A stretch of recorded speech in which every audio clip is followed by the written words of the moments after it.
네, 야구가 없는 월요일입니다. 야구를 사랑하는 이들의 참견이 다시 또 시작이 됩니다. 여러분 안녕하십니까? 야구의 참견 권성욱입니다. 오늘 저와 함께 합리적인 참견을 해줄 두 분입니다. 박영탁 해설위원, KBS 김도환 기자와 함께하겠습니다. 안녕하십니까? 안녕하세요. 오늘도 야구팬이라면 흥미롭게 지켜볼 주제를 가지고 열심히 한번 참견을 해보도록 하겠습니다.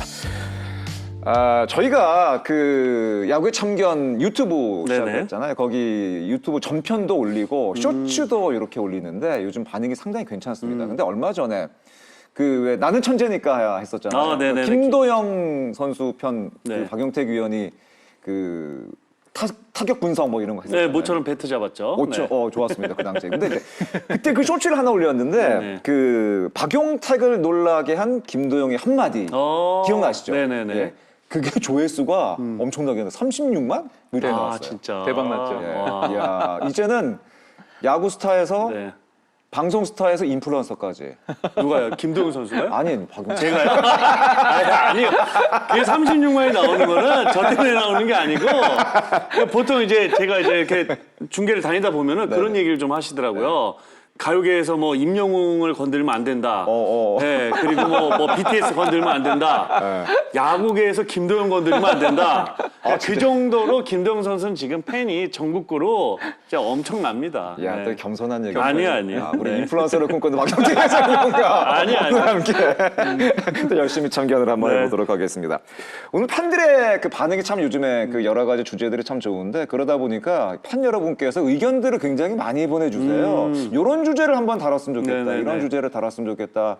의견을 많이 보내주셔서 오늘 야구의 참견은 약간 좀 민원 해결? 댓글 읽어주기 약간 좀 그런 느낌이라고 보시면 될 것 같습니다. 원래 우리가 저 주제 잡는데 제일 고민이잖아요. 제일 힘들어, 제일 힘들어. 아니, 잘 됐네요. 그러니까 여러분 보시면서 그 야구의 참견 유튜브에 너튜브에 댓글로 여러분의 의견 같은 거 이런 거 좀 해줬으면 좋겠다. 좋네요. 좀 많이 좀 보내주시면 되겠고 오늘 한번 또 기대를 해보시기 바라겠습니다. 먼저 온 질문 중에 하나가 외국인 선수, 대체 외국인 선수에 관한 그 질문이 들어왔습니다. 대체 외국인 선수는 그러면은 보류권은 어떻게 되느냐라는 질문이 들어왔는데 이거는 김도환 기자가 설명해 주는 게 맞을 것 같나요? 결론부터 말씀드리면 보류권이 없습니다. 보류권이 없어요? 예. 대체 외국인 선수는 정식 등록 선수가 아니고요. 일시적으로 뛰다 가는 선수이기 때문에 파트타임. 예를 들면은 지금 시라카와 선수 이제 한 달 뒤에 SSG 보류권이 없어집니다. 이 선수가 그래요? 이제 아마 일본으로 돌아갈 가능성이 많기 때문에 그렇고요. 그리고 이제 이슈가 됐던 알드레드 선수도 지금 단기 계약을 11월 30일까지 체결을 했는데요. 중간에 어떻게 될지 모르지만 기아 유니폼을 벗게 되는 날 기아 보류권이 없어집니다. 보류권이 없어지게 되는 거군요. 그거는 약간 좀 재밌는 것 같은데 만약에 기존에 그 부상당한 선수가 부상에서 회복하고 대체 외국인으로 들어왔던 선수가 나름 평가가 괜찮다. 그럼 탑팀에서 한번 노려볼만 하겠는데요? 그러면? 네, 보류권이 없기 때문에 이 선수들이 유니폼을 벗는 순간 가능하고요. 제가 지금 취재를 해보니까 SSG 엘리아스 선수는 그레이드 1이기 때문에 지금 부상이 심각한 수준이 아닙니다. 아니죠. 복귀가 거의 된다고 봐야 돼요. 엘리아스 선수가 아마 오게 되면 지금 시라카 선수 42일 단기 계약이거든요. 그러니까 42일 정도 뛰고 보류권이 없어지니까 보류권이 없다는 것은 웨이버죠. 웨이버는 구단에서 포기한다는 얘기이기 때문에 나머지 9개 구단이 접촉할 수 있고요. 그리고 알드레드 선수가 단기 계약이 11월 30일까지인데 11월 30일까지면은 단기 계약이 맞는 건가요? 그러니까 이걸 가지고 이제 몇몇 구단이 이제 문의도 하고 여러 가지 이슈가 있었어요. 그리고 이제 어떤 규정이 있냐면 8.15 규정이 있습니다. 8월 15일까지 이제 그 외국인을 결정을 해야 이 선수가 가을 야구에 뛸 수 있거든요. 그러니까 이제 심재학 단장 같은 경우는 지금 미국에 계신데 이번 주 돌아오시거든요. 미국에서 지금 외인 타자 1명, 투수 1명 후보를 지금 물색하고 계시다고 해요. 투수를 또 보고 계신 거예요? 네. 그러니까 알드레드 선수가 토요일 날 보셨죠? 네, 토요일 날 신통치 않았거든요. 맞아요. 딱 첫 턴 돌고 나서 이제 맞기 시작한 한 바퀴 돌고 좋지 않았고. 나보다 걸렸습니다. 유격수의 글러브를 넘습니다. 양석환 불리한 볼 카운트를 이겨냅니다. 때립니다. 내야를 건너갑니다. 3루주자 홈으로 불러들였습니다. 결국 오늘 기아의 선발 투수이자 오늘 데뷔전을 치렀던 알드레드 선수가 3실점하면서 마운드를 내려가고 있습니다. 지금 이 현장에서 스카우트 팀 얘기는 하트 선수보다 조금 떨어지는 레벨이 아니냐라고 언급하시는 분들이 있습니다. NC의 카일 하트보다. 네, NC의 하트보다 조금 못하지 않느냐는 그 평이 있기 때문에 물론 2텀, 3텀 지금 뭐 로테이션에 들어가겠지만 뭐 좋지 않을 경우에는 제 생각엔 크로우 선수가 지금 이 팔꿈치 토미존 이슈기 때문에 올 시즌 내에 못 오거든요. 그렇다면 기아의 지금 무게추는 제가 봐서는 알드레드 선수도 교체할 가능성이 높고 소크라테스도 지금 보고 있기 때문에 그게 지금 최근에 핫한 이슈입니다. 그 일부 기사에서는 기아가 제도를 약간 좀 악용했다는 표현을 사실은 썼었는데 좀 더 확인을 해보고 다른 기사를 읽어보니까 악용이라는 표현보다는 제도를 잘 활용했다는 표현이 더 맞는 표현이 아닌가 하는 그런 생각이 들더군요. 예, 저도 뭐 취재하면서 느낀 건데요. 11월 30일까지 이 계약이 된다는 거를 저희 취재진들도 몰랐고 실무진들도 모르고 계시더라고요. 기아 프론트는 그걸 알았다는 거 기아가 아니에요? KBO에 문의해가지고 이 부분을 악용이 아니라 이용한 거죠. 잘 활용을 한 거죠, 적절하게 사실은 활용했다고 보면 될 것 같고요. 또 하나는 이제 저게 있습니다. 이 지금 알드레드 선수 같은 경우에는 뭐 아까 이제 말씀드렸지만 다른 팀들도 보고 있었거든요. 그렇죠. 근데 이적료 부분 또 이제 6주 뭐 이렇게 단기 계약하면서 금액 부분 총액은 발표했지만 이적료라든가 그 외에 이제 세부적인 옵션이라든가 이런 거는 구단 내에서 조금 비밀스럽게 하고 있기 때문에 다른 구단들이 조금 궁금해하고 있는 그런 분위기입니다. 그렇습니다. 근데 어찌됐든 간에 결과적으로 제도에서 비껴나가는 것은 없는 부분이기 때문에 기아가 잘 활용했다고 볼 수가 있고 다만 이 대체 외국인 선수 본래 의도와는 약간 좀 다른 결과가 나왔기 때문에 이런 부분은 KBO가 제도상으로 좀 보완할 필요는 분명히 좀 있는 것 같습니다. 네. 그런 정도에서 아마 요 대체 외국인 선수에게는 충분히 좀 설명이 되지 않을까 뭐 그렇게 생각이 되는 것 같습니다. 아마 시청자 궁금하셨던 분들에게도 충분히 아마 답이 되지 않을까 그러네요. 생각이 됩니다. 사실 이렇게 저도 되게 궁금했었거든요. 그러니까 많은 분들이 아주 정확하게 모르는 분이 많이 계시는 것 네네네. 같더라고요. 근데 아마 충분히 지금 설명이 됐지 않았을까 생각이 되고 시청자 여러분께서도 이게 보시다가 좀 야구 보시다가 궁금한 거 있으면 이렇게 질문을 주시면은 저희가 답변을 해드리겠습니다. 아직 구독하지 않으셨다면 구독과 댓글, 좋아요, 알림 많이 부탁드리겠습니다. 자, 그렇다면 KBO의 지난 한 주를 달궜던 이슈를 짚고 넘어가도록 하겠습니다. 한화를 품은 달 김경문. 지난주 야참회에서 한화 김경문 감독의 선임 소식을 전하고 일주일의 시간이 정확하게 흘렀습니다. 아주 짧은 시간이었습니다만은 어떻게 보셨어요, 일주일? 김경문 달의 일주일 어떻게 보셨습니까? 두 분 어떠셨어요? 우선 저희가 알고 있는 보통 팬분들이 알고 계시는 그 어떤 김경문 감독의 포스? 느낌? 이런 것들하고는 조금 다른 분위기가 분명히 달랐다? 감지가 된 것 같고요. 네, 그리고 뭐 아무래도 이제 선수 그 감독을 이제 중간에 교체를 하다 보면은 선수들이 조금 뭐라 그래야 집중력이라 그래야 될까요? 네, 그런 것들이 긴장해야겠다 이런 게 있겠죠. 그럼요. 그런 것들이 확실하게 생긴. 제가 또 여러 번 진짜 죄송스럽게. 네. 왜냐하면 선수들도 정말 죄송스러운 마음이 그렇죠, 있죠. 미안한 마음이 무조건 들거든요. 맞습니다. 네네. 김동완 기자는 어떻게 보셨어요? 저는 화수목은 정말 이보다 더 좋을 수 없다. 금토는 조금 너무 다운돼 있었는데 일요일은 그래도 이제 무승부로 그렇죠. 3승 1무 2패면 저는 절반의 성공이라고 보고요. 김경문 감독 이번에 이제 등번호를 또 74번을 선택하셨거든요. 행운의 7과 애군의 그 4. 맞습니다. 뭐 이렇게 겸손한 그런 이미지를 갖고 계신데 저는 이번에 등번호 보면서도 좀 느꼈고 지금 통산 899승이거든요. 맞아요. 이번 주에 뭐 900승이 예상되는데 900승 하셨으면 좋겠고 행운의 7이 좀 왔으면 좋겠는데 일요일 날 김태현 선수가 7타수 무안타를 쳤습니다. 아이고 좀 많이 못 쳤어요. 그게 행운의 7인 거예요? 그래서 저는 액땜이라고 있잖아요. 액땜을 했다. 김태현 선수 7방 그 액땜 하셨으니까 이번 주에 김태현 선수가 좀 살아났으면 좋겠습니다. 알겠습니다. 그 선임 과정에서 김경문 감독 선임 과정에서 사실은 뭐 여러 가지 의견들이 굉장히 많았었죠. 팬들 사이에서는 좀 너무 올드스쿨 아니냐. 그리고 6년의 공백이 있었기 때문에 현장 감각이 과연 괜찮겠느냐라는 의견도 있었고 또 트럭 시위까지 사실은 나왔었는데 이제는 여론이 약간 좀 바뀐 게 아닌가 하는 그런 생각이 들더군요. 예. 그냥 어떤 그러니까 아까도 제가 조금 잠시 말씀드렸지만 김경문 감독 분명히 이제 자신도 무조건 알 거예요. 그런 그렇죠. 어떤 내용들을. 그렇죠. 예. 그리고 사실 이제 그런 얘기가 좀 있잖아요. 우리가 알던 그 카리스마보다는 그렇죠. 좀 어떻게 좀 부드러워진 것 같은데.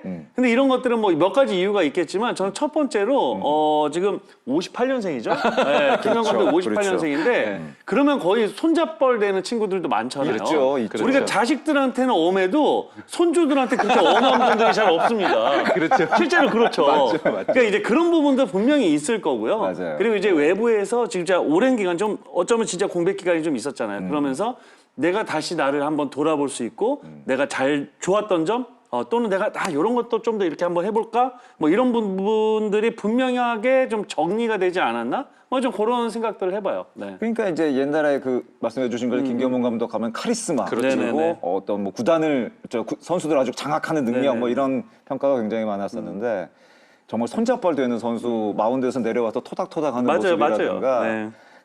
그 방망이에 그 기너준 점 이런 장면들이 사실 이전에는 상상도 못했던 맞아요, 그런 맞아요. 장면들이었는데 그런 장면들이 아마 김경문 감독의 어떤 바뀐 모습, 변화된 모습을 좀 보여주는 상징적인 장면이 아니었나 하는 그런 생각이 들었습니다. 네. 예. 저도 뭐 첨언을 좀 하자면 네네네. 제가 이번에 좀 관심 깊게 본 부분이 김경문 사단으로 불리는 코치진이 계시거든요. 그렇죠. 예. 최일원 코치도 계시고 이제 김광림 코치도 계신데 이번에 이제 제가 듣기로는 기존 코치분들이 우리 자리가 어떻게 되는지 굉장히 궁금해 하셨었다고 그럼요. 해요. 네. 그런데 김경문 감독이 기존 코칭 스태프를 그냥 유임시켰던 장면 저는 그 포인트는 하나 짚고 넘어갈 수 있는 것 같습니다. 어떻게 풀이하고 그렇죠. 있냐면 저는 기존에 있는 한화 이글스의 케미스트리를 김경문 감독이 굉장히 존중해준 그런 측면이 저는 있다고 보고요. 물론 시즌 중이기 때문에 여러 가지 요인이 있었겠지만 그렇죠.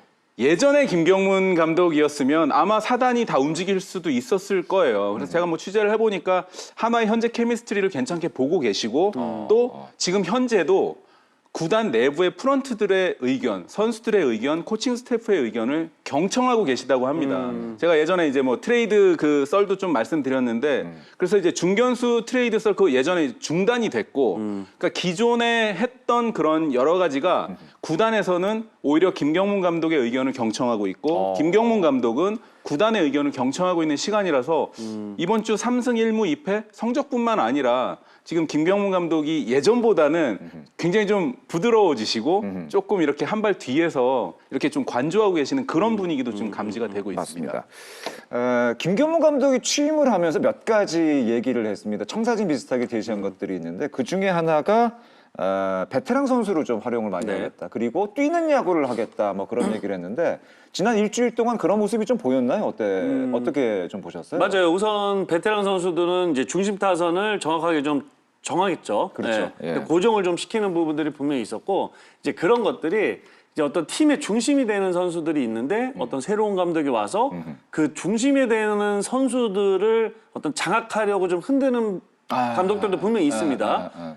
잘 되는 걸 제가 본 적이 없어요. 그렇죠. 그런 팀은. 장악하려고 기싸움을 하다 그렇죠. 보면. 예. 그러면 결국에는 그 팀은 산으로 가게 돼 있습니다. 네, 그래서 이제 어떤 그런 중심이 되는 선수들을 결국엔 내 편으로 만들어야죠. 그렇죠. 네, 그래서 그런 부분들을 그리고 또 이때까지 쌓아왔던 어떤 커리어들이 분명히 있잖아요. 그렇죠. 네. 예. 그래서 이제 그런 것들을 흔들지 않고 이 선수들이 결국에는 후배들을 잘 어떤 감독의 마음을 전달할 수 있는 이제 그런 어떤 고참의 분위기들, 베테랑의 분위기들 그런 것들을 만들고 그리고 이제 뛰는 야구도 실제로 도루 시도조차가 0.84개밖에 되지 않았어요 경기당.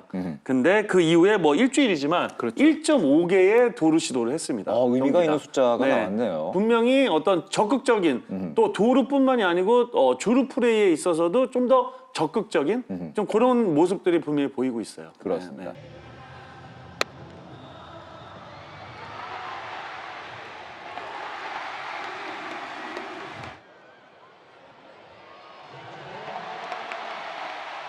그 얘기 많이 나왔습니다. 뭐 나성범 선수도 키워냈었고 야수들을 특히 키워내는 능력이 굉장히 좋다는 김경문 감독의 얘기가 있었는데 지금 유력일 선수 얘기 많이 나왔고 지난 그 일주일 동안의 그 선수 기용을 보니까 유력일도 많이 썼습니다만 장진영, 이원석 이렇게 중견수를 좀 고르게 쓴 것 같아요.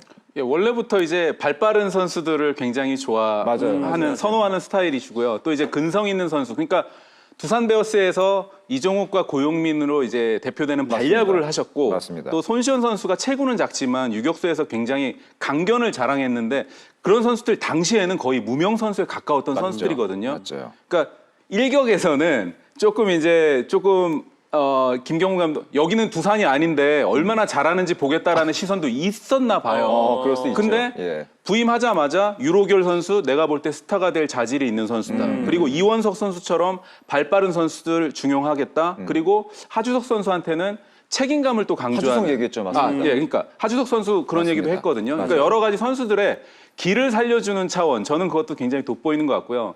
그리고 수요일 날 경기도 뭐 다 아시겠지만 그날 특이하게 경기 후에 벤치 클리어링이 일어났거든요. 맞아요. 그 얘기 안 제 했었죠. 생각에 2008년, 9년 김성근 감독하고 하셨을 때 그런 벤치 클리어링이었다면 아마 맨 끝에 이강철 감독과 그렇게 그렇죠. 화해의 제스처 저는 안 했을 거라고 보는데요.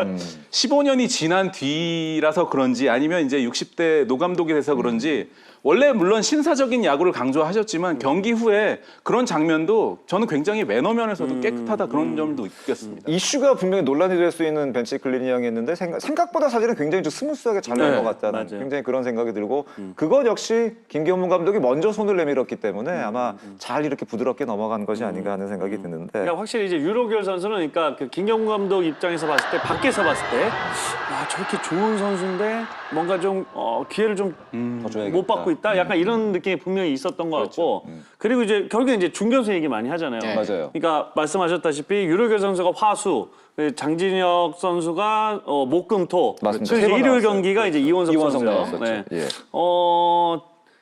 그러니까 여러 가지로 이제 어떤 주전의 조합들, 그리고 선수들, 그러니까 기존의 어떤 베테랑들한테 힘을 실어주고, 그다음에 그 외적인 어떤 아직은 좀 보여준 것들이 많지 않은 선수들, 좀 젊은 선수들, 뭐 이런 선수들에게는 어떤 좀 경쟁 의식을 좀 길러주고, 그렇죠. 뭐 이런 차원인 것 같아요, 저는. 그러니까 이 말씀해주신 것처럼 그 중견자리 유로결 장진혁 이원석 쓰고 1번 타자 자리를 유로결 황영목 선수를 4번으로 그렇죠. 가장 많이 썼습니다. 네네네. 그리고 2번 타자에 김태현과 하주석을 3번 이렇게 썼는데 이 테이블 세타진에 대한 생각은 아까 말씀하신 발빠른 야구에 대한 그런 생각이나 이런 거는 아직까지도 좀 정립 중이 아닌가, 맞아요. 좀 테스트 중이 아닌가 하는 네네. 그런 생각이 들었던 것 같습니다. 근데 확실한 거는 좀 빠르게 야구를 하겠다는 의지는 확실히 있는 것 같아요. 예. 분명히 그런 아마 색깔이 좀 많이 앞으로 나올 것 같습니다.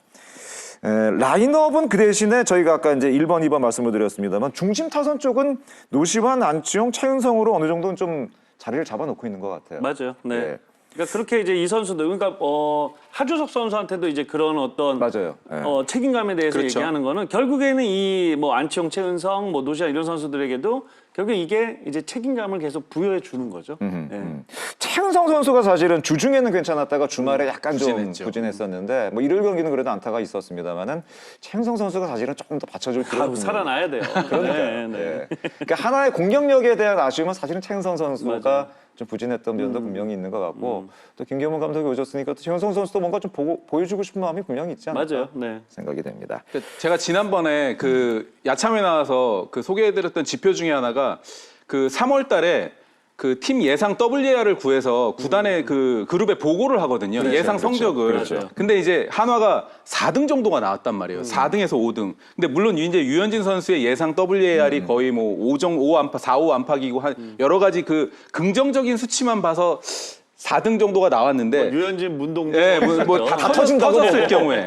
근데 이제 뚜껑을 열어보니까 그 정도는 조금 아닐 수도 있다라는 생각이 좀 들긴 해요. 그래도 잠재력이 있는 선수들이기 때문에 또 기존의 그런 기량을 보여주면 충분히 올라갈 수 있고 그 핵심이 바로 저는 최은성, 안치홍, 노시환 이런 선수들이 중심을 잡아줘야 될 것 같아요. 맞습니다. 예. 아까 뭐 젊은 선수 얘기도 했습니다만 김경문 감독이 처음에 청사진을 제시했던 것처럼 역시 베테랑들의 역할, 네. 고참들의 역할이 하나에게도 역시 필요한 부분이 아닌가 하는 생각을 저는 들었습니다. 갑자기 그 장면이 지금 떠오르는데 외국인 선수들 인사하는데 페라자 선수. 아, 진짜 그거 보고 제가 이제 중심 터져가지고. 타자 얘기하다가 갑자기 페라자 선수가 네. 생각이 났는데 와, 진짜 그 명장면 나왔습니다, 진짜. 와. 정말 소위 말해서 쫄았잖아요. 와, 그 눈빛이라든가 그 행동이. 네. 와, 진짜 그 그러니까 장면. 얼마나 눈치가 빠르고 얼마나 어떤 정보력이 좋으면 안녕하세요. 안녕하세요. 아, 이렇게? 네.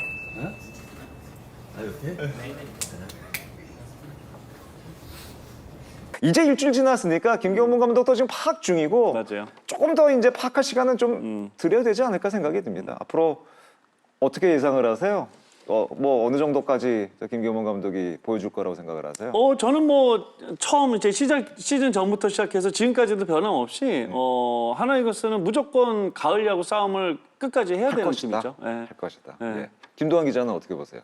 저는 아까 이제 등번호 말씀드렸으니까 7, 4 중에 4가 왜 또 마음이 아프냐면 김경문 감독이 준우승만 4번 했거든요. 저는 김경문 감독이 이제 진짜 승부수는 내년에 신축구장부터 시작되는 이제 임기 내에 그 4번의 아픔을 딛고 하나 이글스 한번 정상에 좀 서게 만들어 주시면 어떨까. 김경문 감독 저는 굉장히 믿고 있고 좀 긍정적으로 예전부터 제가 되게 좋아하던 지도자였었거든요. 네. 굉장히 기대를 크게 하고 있습니다. 알겠습니다. 예, 김경문호와 함께 비상하고 있는 독수리 하나 이글스가 가을에는 더 높은 곳에 날고 있기를 저희도 함께 응원해 보도록 하겠습니다. 자, 계속해서 오늘의 주제 여러분께 소개를 해드리겠습니다. 오늘의 주제는 좌투수와 좌타자의 상관관계. 좌투수는 좌타자에게 강하다. 좌타자는 좌투수에게 약하다.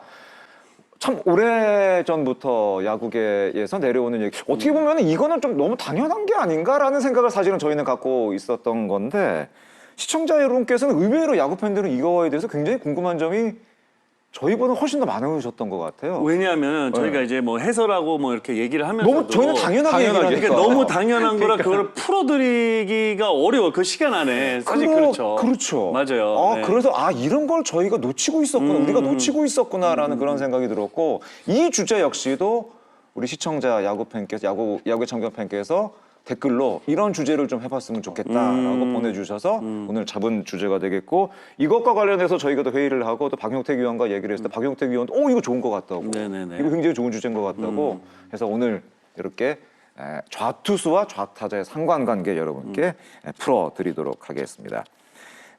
기본적인 얘기부터 그러면 해보도록 하겠습니다. 올 시즌 봤을 때 진짜로 좌투수와 좌타자는 상관관계가 있었나요? 진짜로 좌타자는 좌투수에게 약했나요? 어땠나요? 좌타자의 전체 타율은 상승을 했지만 좌타자가 이제 좌투수를 상대로 친 타율은 상대적으로 떨어졌습니다. 진짜로 떨어졌군요.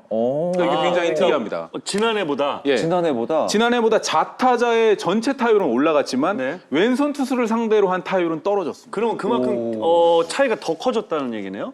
그러니까 그렇게 볼 수 거죠? 있을 예, 것 예, 같아요. 그러니까 이게 굉장히 저도 특이한 기록이라서 이게 시프트 때문에 그런지 뭐 여러 가지 요인이 있겠지만 그러니까 좌투수를 상대하는 좌타자 저는 왜 이게 그러냐면 좌투수한테 강하셨잖아요. 그 얘기도 이따 할 거예요. 이때 나오죠. 예. 그리고 강하기도 하고 약하기도 했죠. 그러니까 그 얘기도 역시 할 얘기도 겁니다. 그리고 저는 대표적으로 또 우리 유희관 의원이 네. 저한테 우타자가 훨씬 쉽다고 저한테 그렇게 얘기를 맞아요, 했거든요. 맞아요. 그 얘기도 할 겁니다. 네, 오늘. 이게- 오늘 다양한 얘기 준비돼 있어요. 전 너무 어려운 것 같아요. 그러니까 저희는 너무 당연하다고 생각을 했는데 역시 해야 될 얘기가 저희도 준비를 하다 보니까 와 이거 굉장히 많구나라는 생각이 들었고 아까 올 시즌 기록 저희가 살펴보자고 말씀드렸는데 올 시즌 좌투수의 우타자 성적은 타율은 2할 7푼 1리, 출루율은 3할 6푼 1리, 장타율은 4할 1푼 5리. 이게 타율 피장타율이 되겠습니다. 좌타자는 2할 5푼 1리, 3할 2푼 8리, 3할 5푼 5리. 타출장에 확실히 차이가 있어요. 특히나 장타율을 못 치네요. 네. 네, 확실히 장타를 차이가 못 있습니다. 치네요. 그러니까 제가 요거를 이제 요 장타율에 대해서 이따가 이제 좌타자들이 좌투수 공을 어떻게 하면 좀 잘 칠 수 있는지 네, 뭐 거기에 그거까지. 대해서 제가 요것도 상관관계가 있습니다. 장타율에 대해서. 그거까지 네, 네. 알겠습니다. 그러면은 아주 근본적인 얘기부터 일단 해보겠습니다. 왜 좌타자는 좌투수에게 약한 걸까요? 왜 그런 걸까요, 그거는? 저는 이제 첫 번째로 보통 우리가 우타자는 우투수한테 약해 이런 얘기 잘 안 잘 하죠. 안 하죠. 그러니까요. 네, 안 하죠. 안 하죠. 그러니까요. 자, 우선 투수를 상대하는 횟수 자체가 우투수가 그러니까 우리가 이제 초등학교 때부터 계속 야구를 해오면서 좌투수보다는 우투수가 훨씬 많죠. 더 많이 상대할 수밖에 네. 없죠. 물론 이제 프로에 오면 계속해서 중간 개투들이 바뀌고 좌투수들이 스페셜리스트들이 들어오지만 그 전까지는 정말 뭐 엄청난 차이가 있죠.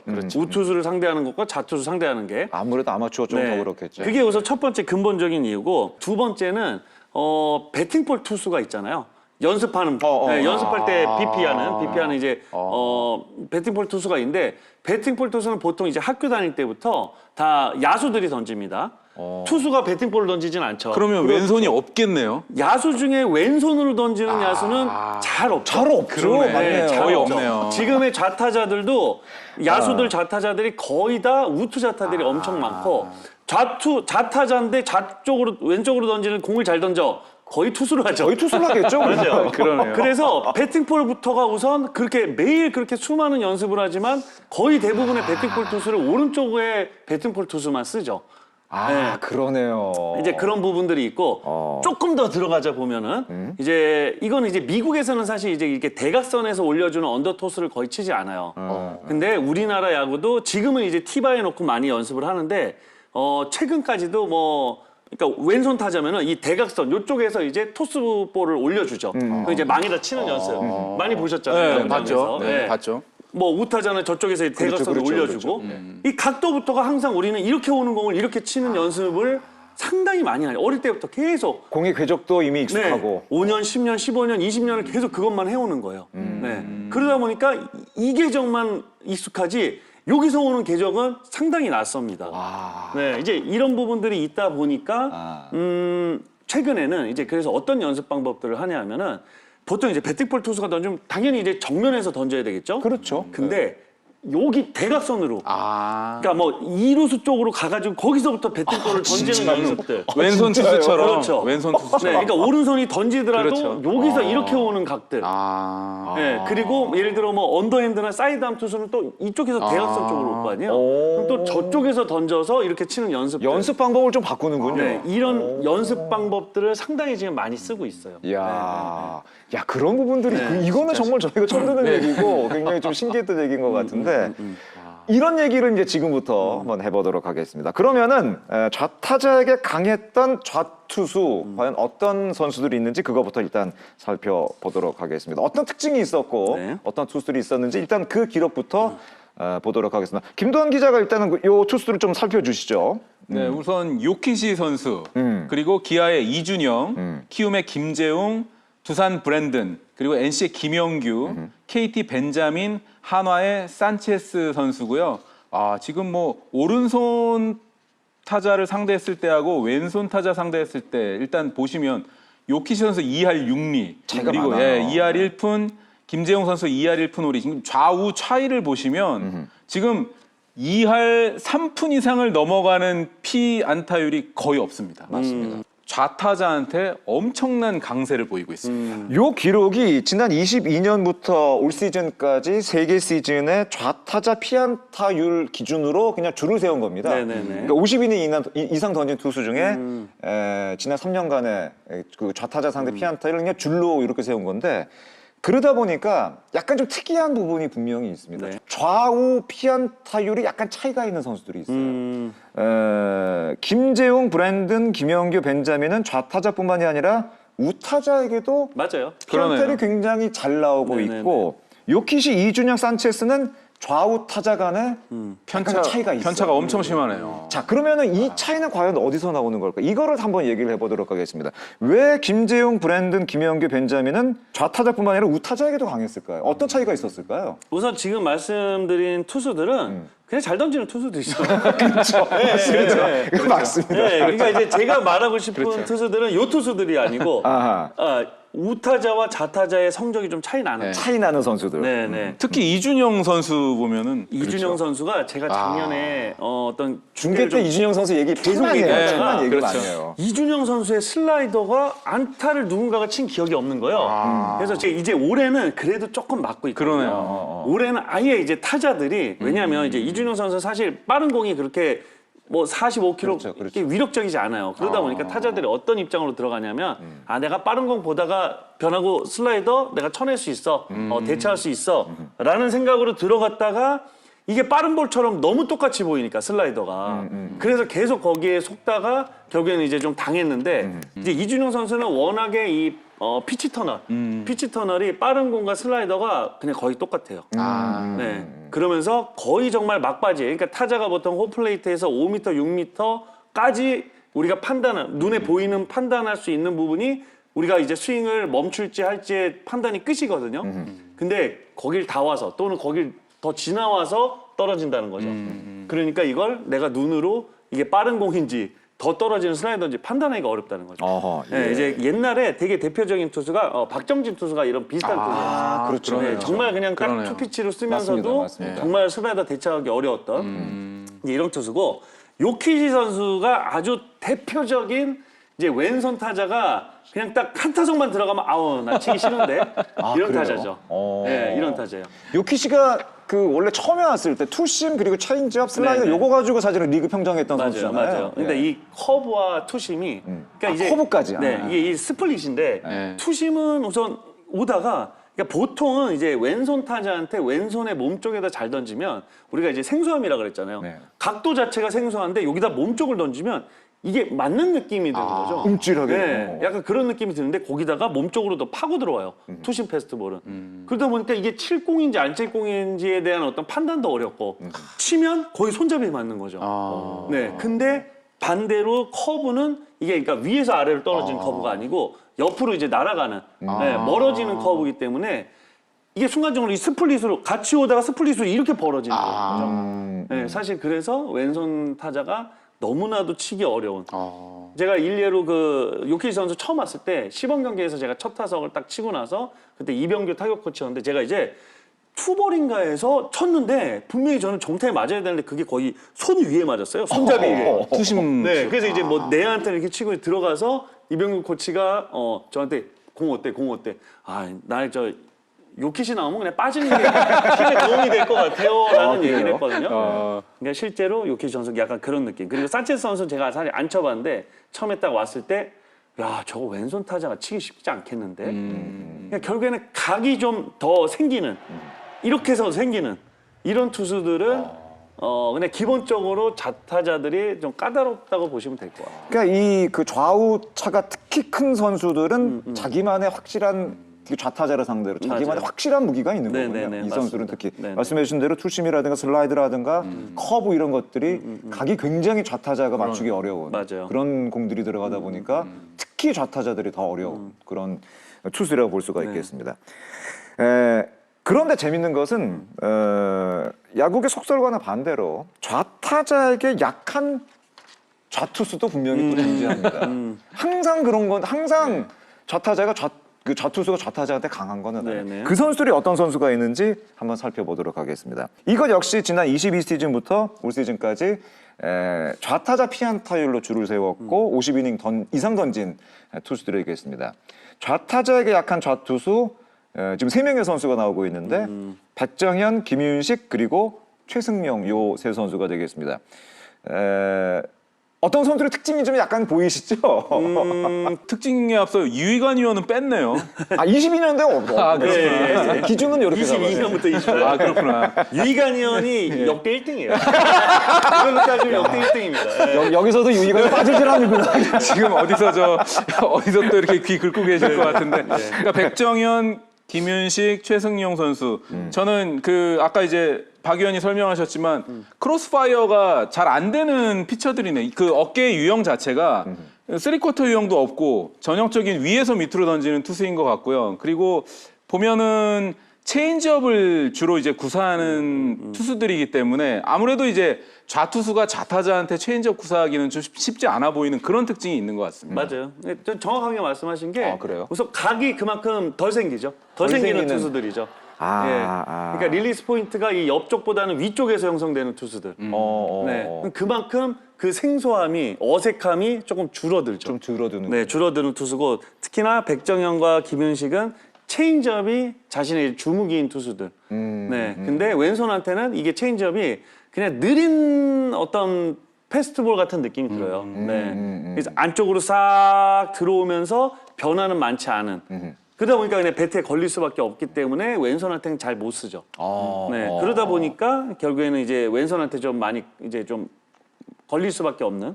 네, 그 이제 최승용 선수는 체인지업이 주무기는 아니지만 역시나 이제 위에서 이제 아래로 꽂는 진짜 뭐 자완 정통파 옛날 말로 그렇죠. 따지면 맞아요. 네, 이제 네. 그런 투수다 보니까 이제 좀 그런 어떤 숫자들이 나오는 것 같아요. 네. 그러니까 이 선수들 역시도 앞서 보여드렸던 선수들과 마찬가지로 이제 구종을 보면 슬라이더를 역시 던지는 투수들인데 슬라이더도 단순히 슬라이더를 던진다는 것이 중요한 것이 아니라 좌타자에게 어떤 각의 그렇죠. 슬라이더를 맞아요. 던지느냐가 사실은 맞아요. 훨씬 더 중요한 거군요. 맞습니다. 그래서 사실은 이런 얘기할 때 뒤에 또 나오는 투수 중에 그냥 우리나라에서 정말 대투수가 한 명이 나옵니다.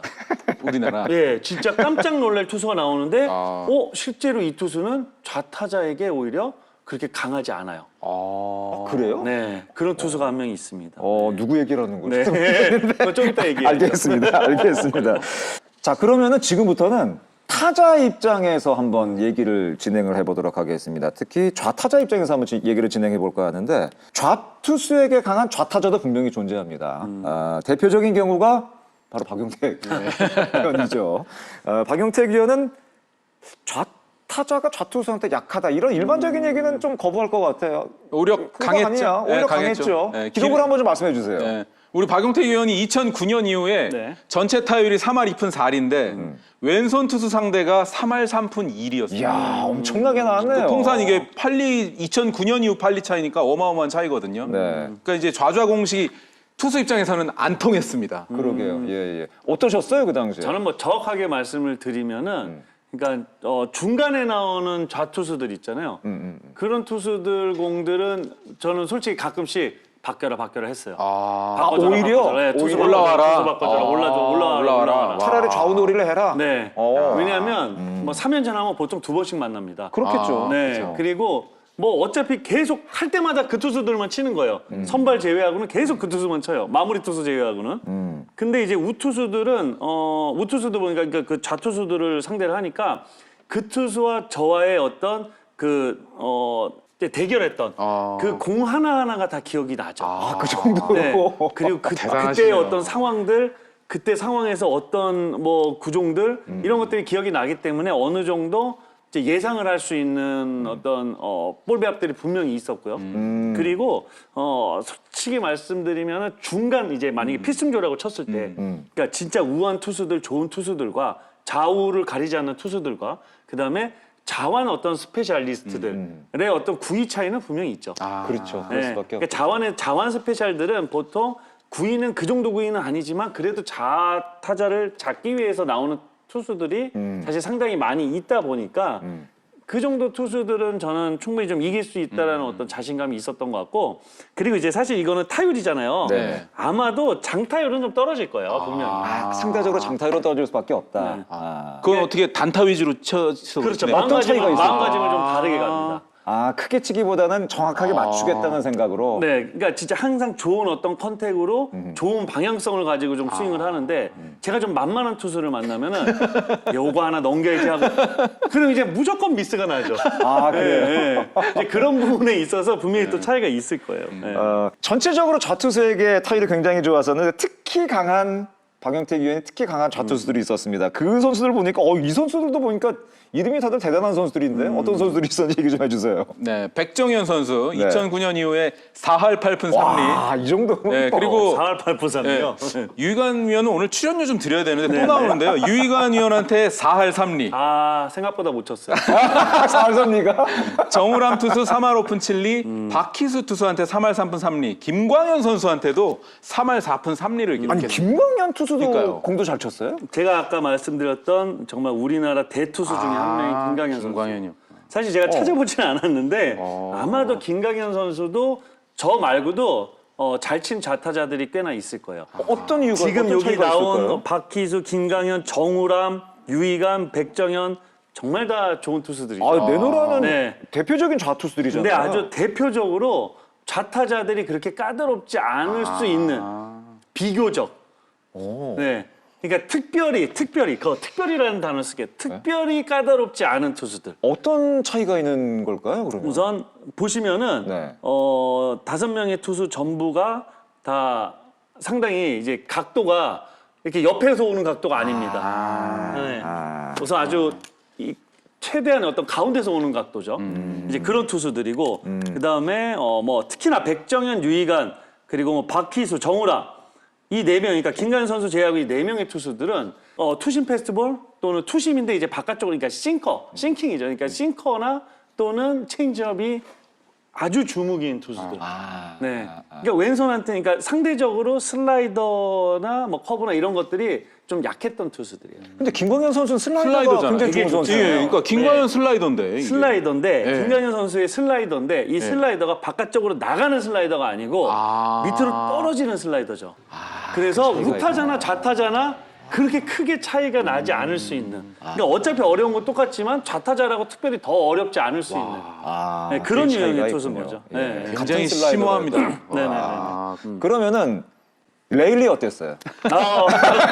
드디어 전래전래. 아니 근데 확실히 차이가 느껴지는 게 뭐냐면 네네네. 지금 앞선 선수를 말씀해 주신 대로 저한 오버형 투수들인데 레일리는 거의 뭐 사이드함에 가까운 좌투수잖아요. 그러니까 제가 이제 레일리 선수가 이제 미국 진출을 네네. 했잖아요. 미국 진출을 할 때 우선 많은 좌타자들이 내 타율이 한 1%는 오르겠다. 와, 그 뭐 이런 정도구나. 얘기를 했었고요. 1%는 오르겠다. 그런 얘기를 했었고 예. 실제로 저는 제가 이제 딱 그러니까 3명의 투수를 그런 생각을 해봤었는데 네네네. 유현진 투수가 미국 갈 때 야, 유현진이 만약에 미국 가서 성공 못하면 아유, 나는 그냥 한국이라는 조그만 나라에서 진짜 말 그대로 동네하고 하는 거다. 이런 생각을 가질 수밖에 없다. 이런 생각이 들었고요. 아주 다행히 성공을 해줬고 레일리 선수가 정확히 진짜 레일리 선수 볼을 치는 메이저리그 좌타자들을 보고 싶었어요.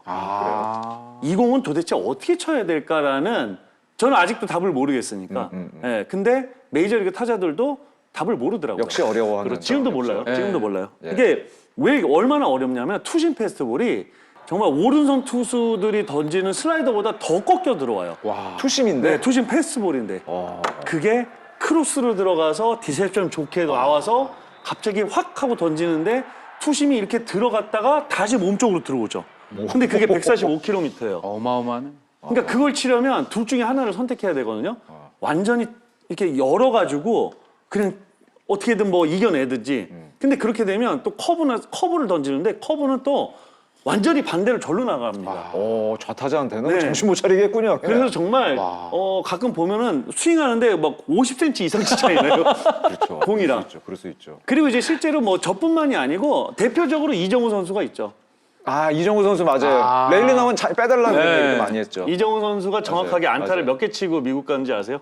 레일리한테 네. 모르겠습니다. 한 개도 못 치고 갔죠. 한 개도 못 한 개도 못 쳤습니다. 네. 박 의원은 어떻게 치셨는지 저는 한 10번에 한 번 정도 치고 갔고요. 그렇구나. 그 정도였어요. 네. 그래도 근데 이제 안타는 쳐보셨네요. 그러면? 10개 한 개씩은 치는데 이제 눈먼공 하나 올 때 치는데 이제 스윙하는데 이제 들어오는 맞는 공이죠. 사실 10번에 한 번은 이게 돌아가다 맞을 수 있어요.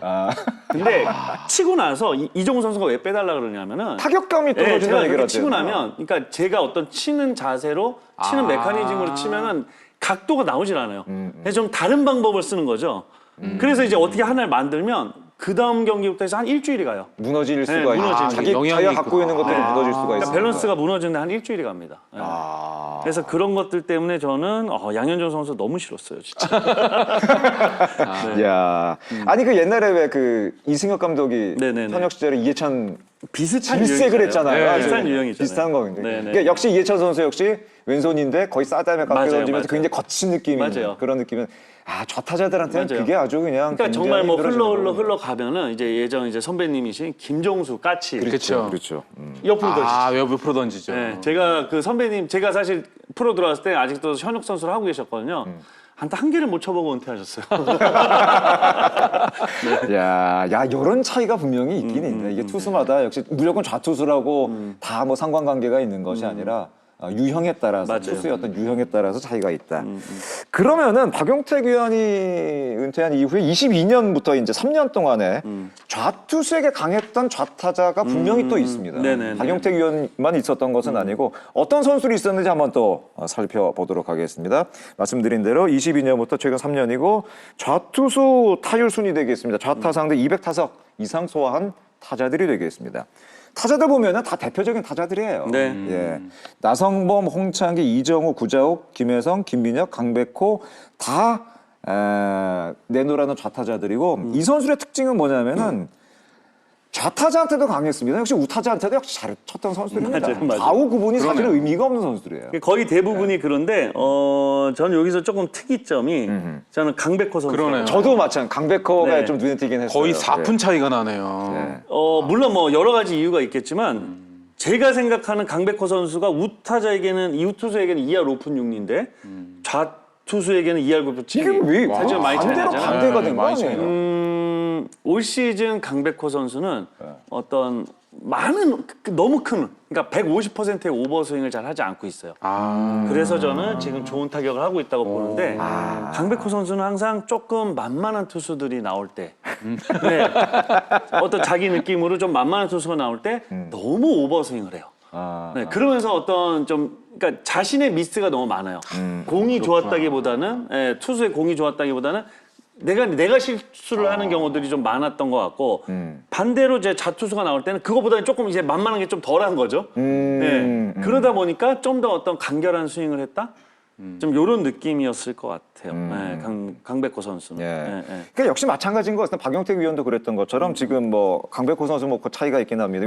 이게 3년을 따지다 보니까 뭐 이런 차이까지 벌어진 것 같긴 한데 나성범도 마찬가지고 홍창기도 그렇고 이정우도 그렇고 구정욱도 그렇고 김혜성도 그렇고 다들 좋은 타자들이고 맞아요. 예, 이 타자들은 역시 좋은 타자들은 좌우를 가리지 않는다. 역시 뭐 이런 것들이 어떻게 보면은 저희가 뭐 좌투수와 좌타자의 상관관계를 얘기하고 있지만은 역시 레벨급의 타자들, 레벨급의 투수들은 크게 그런 것들이 중요하지 않을 수도 있다. 그럼요. 뭐 이런 얘기가 더 나올 수 있을 것 같아요. 그래서 실제로 이제 예전보다는 뭐 진짜 한 15년, 20년 전만 해도 왼손 나오면 무조건 좌우 이런 거 뭐 있었잖아요. 엄청 붙였잖아요. 예. 근데 요즘은 뭐 워낙 이제 데이터도 좀 방대해졌고 이제 뭐 그런 어떤 이미지가 많이 이제 줄었죠.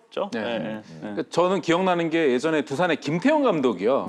그 항상 이제 왕조 시절에 이제 기자들한테 어떤 이야기를 했냐면 뭐 이제 김현수, 최주환 비롯해서 왼손 타자들이 두산에 되게 많았었는데요. 저희가 이제 상대 선발일 때 오더를 안 바꾸시길래 기자들이 물어보면 김태형 감독이 이랬습니다.